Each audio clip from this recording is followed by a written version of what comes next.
ਦੋਸਤੋ success point ਦੇ ਈ-ਲਰਨਿੰਗ channel CET paper ਤੇ ਮੈਂ ਤੁਹਾਡਾ ਸਭ ਦਾ ਸਵਾਗਤ ਕਰਦਾ। ਅੱਜ ਐਂਸ਼ੀਅੰਟ ਹਿਸਟਰੀ ਦੀ ਸਾਡੀ 5ਵੀਂ ਕਲਾਸ ਹੈ ਜੀ, ਜਿਸ ਦੇ ਵਿੱਚ ਆਪਾਂ ਮਗਧ ਅੰਪਾਇਰ ਹੈ ਜੋ ਉਸ ਦਾ ਟੌਪਿਕ ਕਵਰ ਕਰਾਂਗੇ। ਇਸ ਤੋਂ ਪਹਿਲਾਂ ਜੋ 4 ਕਲਾਸਾਂ ਨੇ ਉਹ ਆ ਚੁੱਕੀਆਂ ਨੇ ਜੀ, ਉਹਨਾਂ ਨੂੰ ਤੁਸੀਂ ਦੇਖ ਸਕਦੇ ਹੋ। ਸੋ ਅੱਜ ਦੇ ਜੋ ਸੈਸ਼ਨ ਹੈ ਉਸ ਦੇ ਵਿੱਚ ਆਪਾਂ ਮਗਧ ਅੰਪਾਇਰ ਹੈ ਜੋ ਉਸ ਦਾ ਟੌਪਿਕ ਹੈ ਉਸ ਨੂੰ ਕਵਰ ਕਰਨ ਜਾ ਰਹੇ ਹਾਂ। ਤੇ ਚੈਨਲ ਨੂੰ ਸਬਸਕ੍ਰਾਈਬ ਕਰ ਲਿਓ ਜੀ ਅਤੇ ਸੈਸ਼ਨ ਨੂੰ ਵੱਧ ਤੋਂ ਵੱਧ ਉਹ ਸ਼ੇਅਰ ਕਰ ਦਿਓ। ਸੋ ਅੱਜ ਦਾ ਟੌਪਿਕ ਸ਼ੁਰੂ ਕਰਨ ਤੋਂ ਪਹਿਲਾਂ ਇਸ ਤੋਂ ਇਲਾਵਾ ਜੋ ਬਹੁਤ ਜਲਦੀ ਤੁਹਾਡੇ ਲਈ ਕੰਪਿਊਟਰ ਅਵੇਅਰਨੈਸ ਦੀਆਂ ਕਲਾਸਿਸ ਆ ਜੋ ਅਸੀਂ ਲੈ ਕੇ ਆ ਰਹੇ ਹਾਂਗੇ, ਜਿਸ ਦੇ ਵਿੱਚ ਡਿਟੇਲ ਦੇ ਵਿੱਚ ਜੋ ਕੰਪਿਊਟਰ ਅਵੇਅਰਨੈਸ ਆ ਉਹ ਤੁਹਾਨੂੰ ਕਰਵਾਈ ਜਾਏਗੀ। ਤੁਸੀਂ ਜਾਣਦੇ ਹੋ ਕਿ ਪੰਜਾਬ ਦੇ ਕਾਫੀ ਪੇਪਰਾਂ ਦੇ ਵਿੱਚ ਜੋ ਹੈ 10 ਤੋਂ ਲੈ ਕੇ ਮੈਕਸਿਮਮ 20 ਨੰਬਰਾਂ ਤੱਕ ਜੋ ਹੈ ਕੰਪਿਊਟਰ ਅਵੇਅਰਨੈਸ ਹੈ ਜੋ ਉਹ ਆਉਂਦੀ ਹੈ। ਸੋ ਬਹੁਤ ਜਲਦੀ ਤੁਹਾਡੇ ਲਈ ਜੋ ਬਹੁਤ ਹੀ ਵਧੀਆ ਤਰੀਕੇ ਨਾਲ ਜੋ ਕੰਪਿਊਟਰ ਅਵੇਅਰਨੈਸ ਦੀਆਂ ਕਲਾਸਾਂ ਨੇ ਜੋ ਸਾਡੇ ਸੀਈਟੀ ਪੇਪਰ ਜੋ ਆਨਲਾਈਨ ਚੈਨਲ ਆ ਉਸ ਤੇ ਅਸੀਂ ਸ਼ੁਰੂ ਕਰਨ ਜਾ ਰਹੇ ਹਾਂਗੇ। ਸੋ ਅੱਜ ਦਾ ਆਪਣਾ ਟੌਪਿਕ ਹੈ ਜੀ ਮਗਧ ਅੰਪਾਇਰ।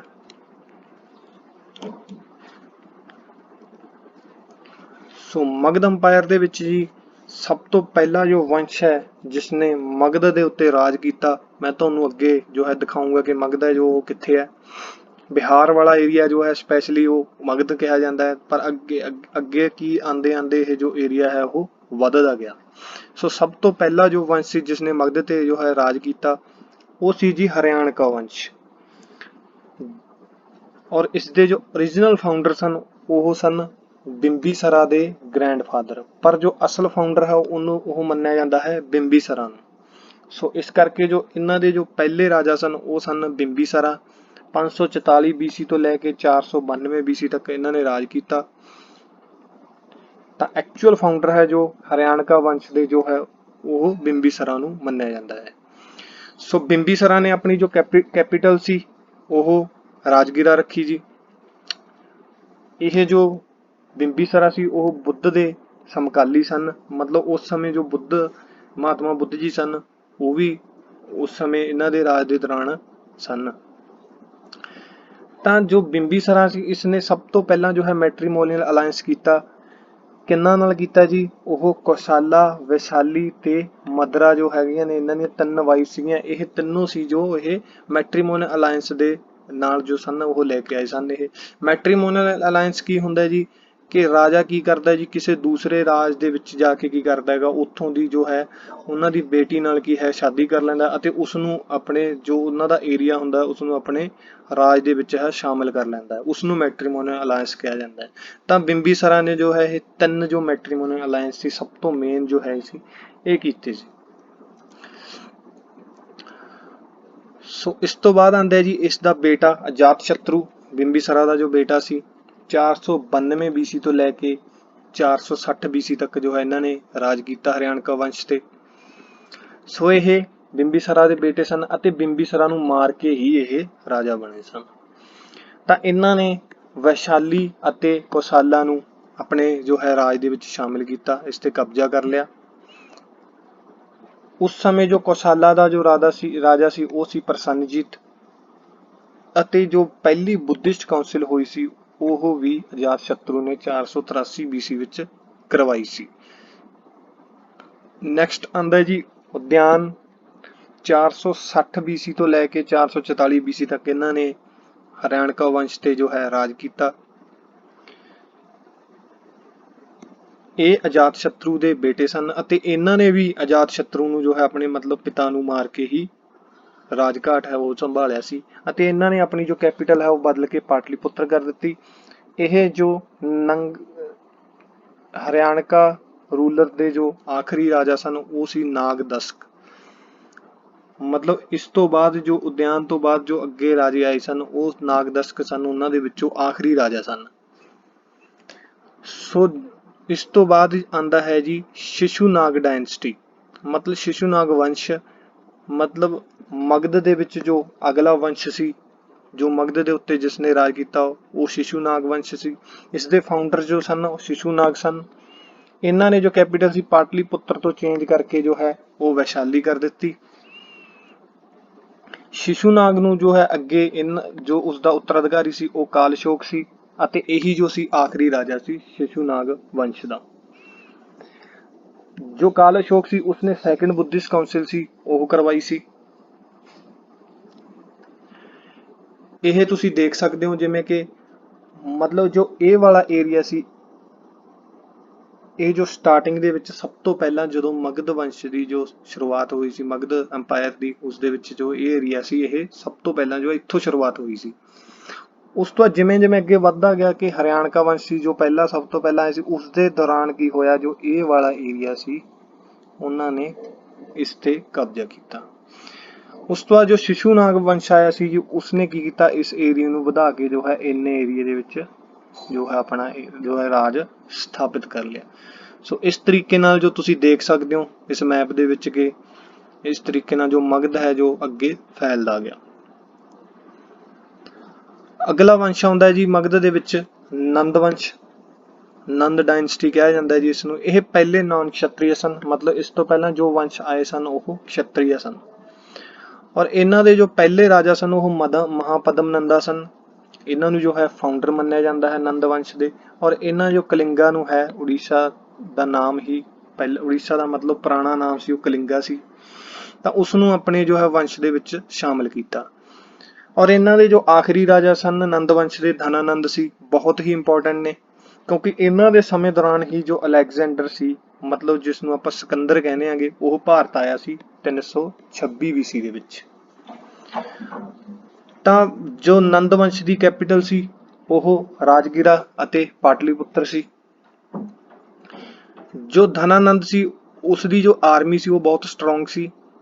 ਉਸਨੇ ਆਪਣੀ ਆਰਮੀ ਦੇ ਵਿੱਚ 2000 ਪੈਦਲ ਸੈਨਾ, 60,000 ਘੋੜਸਵਾਰ ਅਤੇ 6000 ਐਲੀਫੈਂਟ ਰੱਖੇ ਹੋਏ ਸੀ, ਇਹ ਮੰਨਿਆ ਜਾਂਦਾ ਹੈ। ਤਾਂ ਧਨਾਨੰਦ ਨੂੰ ਚੰਦਰਗੁਪਤ ਮੌਰਿਆ ਨੇ ਮਾਰ ਕੇ ਮੌਰਿਆ ਵੰਸ਼ ਦੀ ਸ਼ੁਰੂਆਤ ਕੀਤੀ ਸੀ। ਤਾਂ ਇੱਥੋਂ ਕੀ ਹੋਇਆ, ਜੋ ਨੰਦ ਵੰਸ਼ ਸੀ ਇਸ ਦੀ ਜੋ ਹੈ ਖਾਤਮਾ ਹੋ ਗਿਆ ਸੀ। ਹੁਣ ਤੁਸੀਂ ਦੇਖਦੇ ਹੋ ਜੀ ਨੰਦ ਵੰਸ਼ ਆਉਂਦੇ ਆਉਂਦੇ ਜੋ ਇਹ ਡਾਰਕ ਪੋਰਸ਼ਨ ਵਾਲਾ ਏਰੀਆ ਹੈ, ਇਹ ਜੋ ਹੈ ਸਾਰਾ ਜੋ ਹੈ ਨੰਦ ਵੰਸ਼ ਦੇ ਸਮੇਂ ਦੌਰਾਨ ਹੈ ਜੋ ਇਸ ਤੇ ਕਬਜ਼ਾ ਕੀਤਾ ਗਿਆ ਸੀ, ਇਹ ਤੁਸੀਂ ਦੇਖ ਸਕਦੇ ਹੋ। ਨੈਕਸਟ ਆਂਦਾ ਹੈ ਜੀ ਧਨਾਨੰਦ ਦੇ ਸਮੇਂ ਦੌਰਾਨ, ਮਤਲਬ ਭਾਰਤ ਦੇ ਵਿੱਚ ਅਲੈਗਜ਼ੈਂਡਰ ਯਾਨੀ ਕਿ ਸਿਕੰਦਰ ਸੀ, ਉਹ ਆਇਆ ਸੀ 326 BC ਦੇ ਵਿੱਚ। ਆਪਾਂ ਇਸ ਦੀ ਜੋ ਹੈ ਥੋੜੀ ਜਿਹੀ ਜੋ ਹੈ ਇਸ ਦੀ ਗੱਲ ਕਰਦੇ ਹਾਂ। ਅਲੈਗਜ਼ੈਂਡਰ ਦਾ ਜਨਮ ਹੋਇਆ ਸੀ ਜੀ 356 BC ਦੇ ਵਿੱਚ, ਠੀਕ ਹੈ ਜੀ। ਇਹ ਫਿਲਿਪ ਅਤੇ ਕੁਈਨ ਓਲੰਪੀਆ ਦੇ ਬੇਟੇ ਸਨ। ਇਹ ਭਾਰਤ ਮੈਸੇਡੋਨੀਆ ਮਤਲਬ ਗ੍ਰੀਸ ਤੋਂ ਆਏ ਸਨ।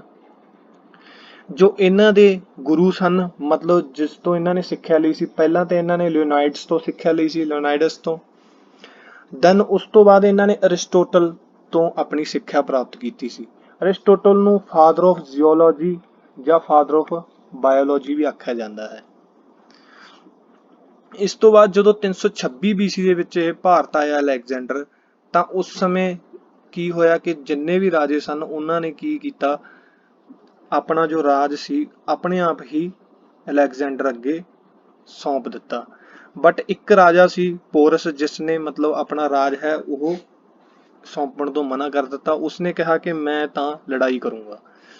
ਤਾਂ ਪੋਰਸ ਅਤੇ ਸਿਕੰਦਰ ਦੇ ਵਿਚਕਾਰ ਇੱਕ ਬਹੁਤ ਹੀ ਇਤਿਹਾਸਿਕ ਲੜਾਈ ਹੋਈ ਜਿਸ ਨੂੰ ਕਿਹਾ ਜਾਂਦਾ ਬੈਟਲ ਆਫ ਹਡਾਸਪਸ।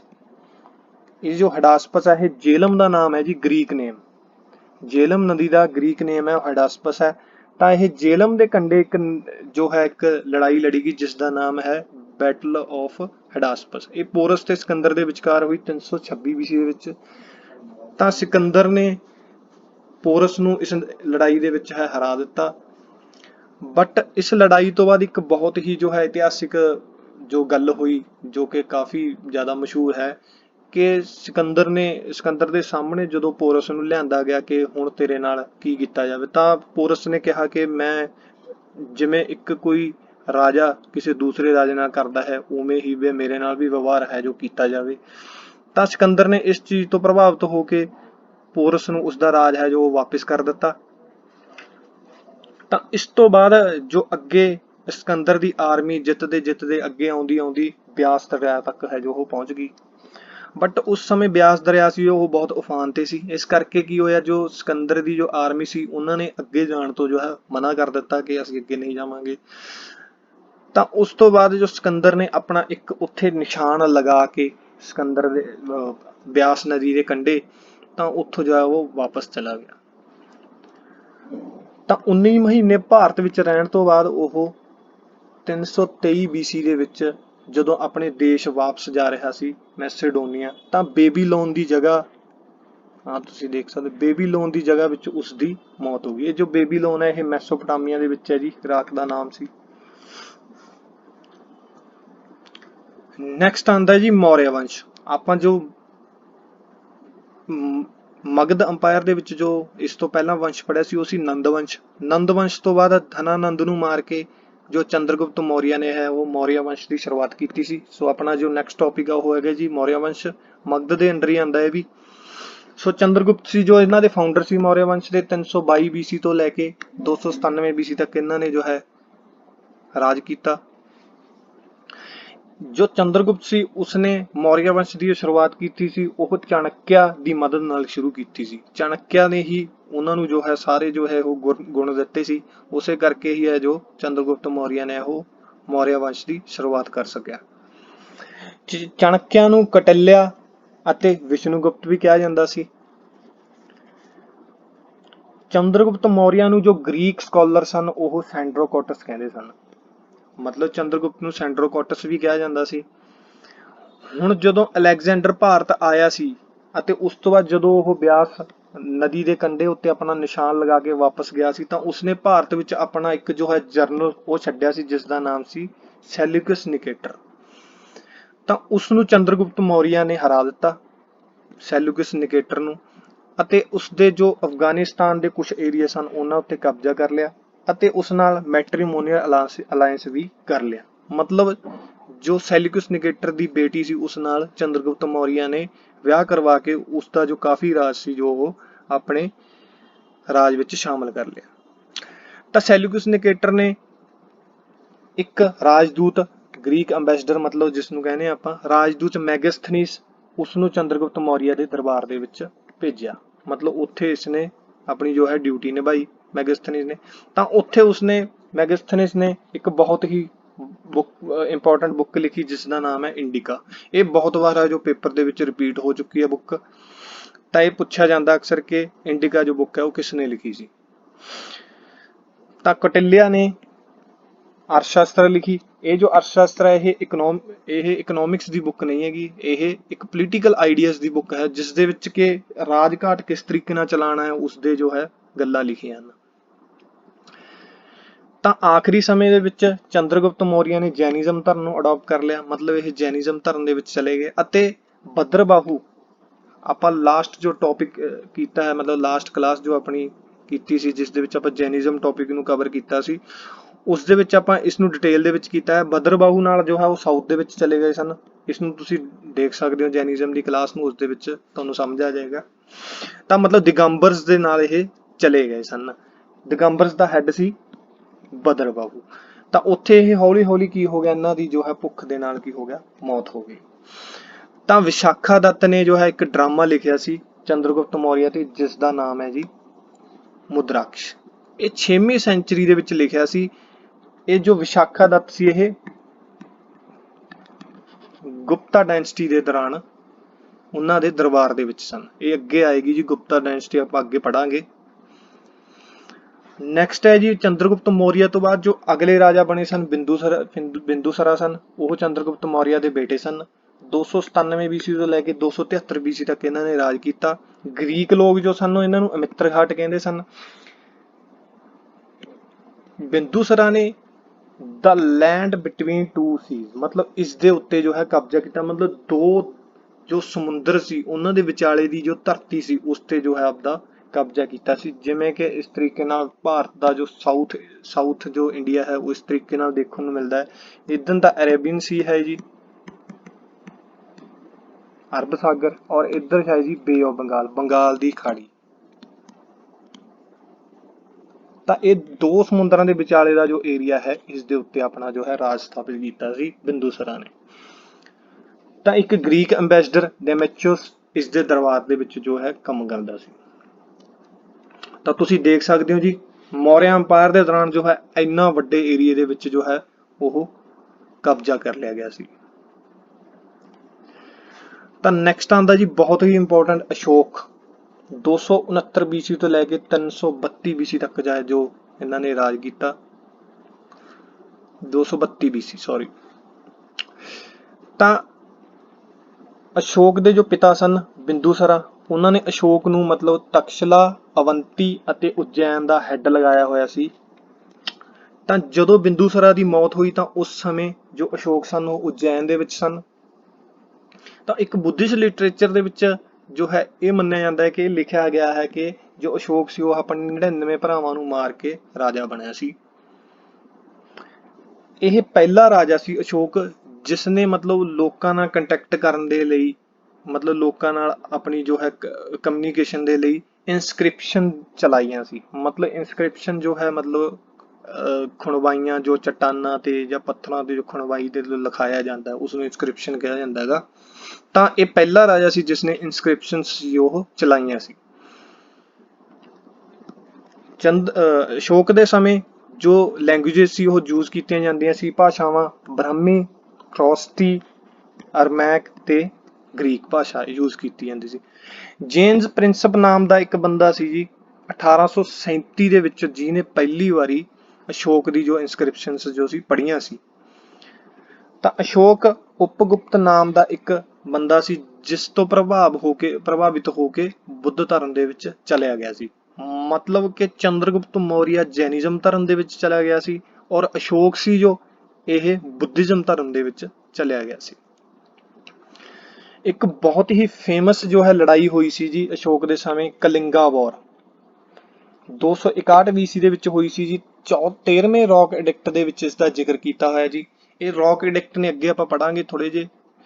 ਰੌਕ ਐਡਿਕਟ ਕੀ ਹੁੰਦੇ ਨੇ ਜੀ, ਮਤਲਬ ਇਹ ਅਲੱਗ-ਅਲੱਗ ਜੋ ਹੈ ਇੱਕ ਤੋਂ ਲੈ ਕੇ ਟੋਟਲ 14 ਰੌਕ ਐਡਿਕਟ ਲਿਖਵਾਏ ਗਏ ਸੀਗੇ ਅਸ਼ੋਕ ਦੁਆਰਾ।